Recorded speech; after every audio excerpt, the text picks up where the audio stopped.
Washington constitutional icon Ron Paul understands the danger of government better than almost anybody else in Washington.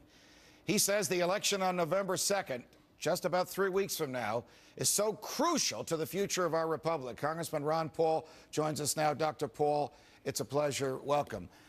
You have said that we may very well be on the verge of a revolution. Do you mean this in a good way or a bad way? Are horrible things about to happen or terrific things about to happen in the relationship between the government to individuals?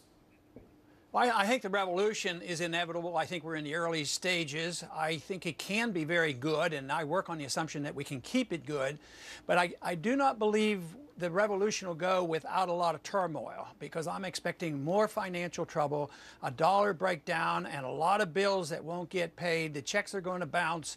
But on the positive side, the Tea Party movement and what's going on in the universities with the young people, the interest in Austrian economics, the interest in curtailing the power of the Fed, this is all very encouraging. And because of our traditions, I believe we can come out of this doing quite well. We just have to admit the fallacies of the system that we have. We have to admit that Keynesianism and socialism and welfarism and inflationism doesn't work. And once we do that, our solution is going to be relatively easy. Aren't we sort of caught in a box? I mean, even if the Republicans take over the House and the Republicans, including perhaps your son Rand, take over the Senate. For example, the financial regulatory bill, the so-called Dodd-Frank bill that everybody abbreviates by calling it FinReg, that's essentially managed and essentially paid for by the Fed, by the Federal Reserve. So a Republican Congress couldn't even defund that if it wanted to,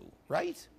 No, I think that's irrelevant at this point, because we're not going to reverse it systematically. We're going to reverse it and replace what we have in a dramatic event. You are well aware of what's going on with nullification. Right. You know, they have a law out in California dealing with marijuana. Well, they've essentially nullified that, and it's going to continue. So there are going to be a lot of laws like this. And if the checks bounce, the states are going to assume responsibility for themselves, just as individuals will, and things will work out. But we need eventually, though, to have people in Washington that will restore and believe in these values of limited government, balanced budgets, honest money, and all these things that made America great.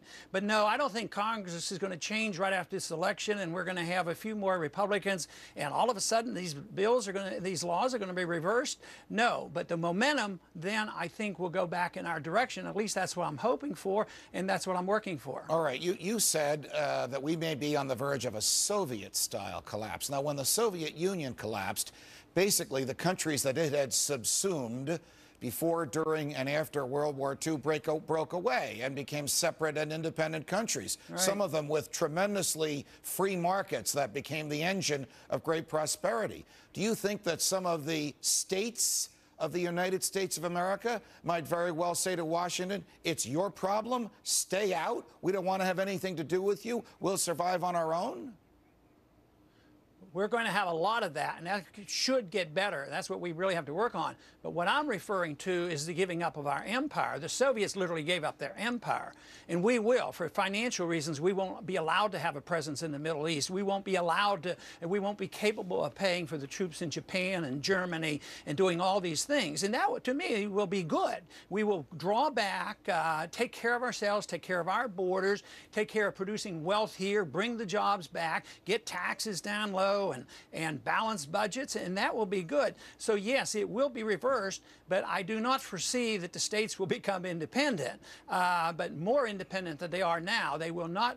They will have to give up the dependence on the federal government, and they will, because the federal government will be proven totally inept. They will have ruined our system. They will have ruined the welfare system. And fortunately, they will have ruined the corporate welfare system as well as the foreign welfare system.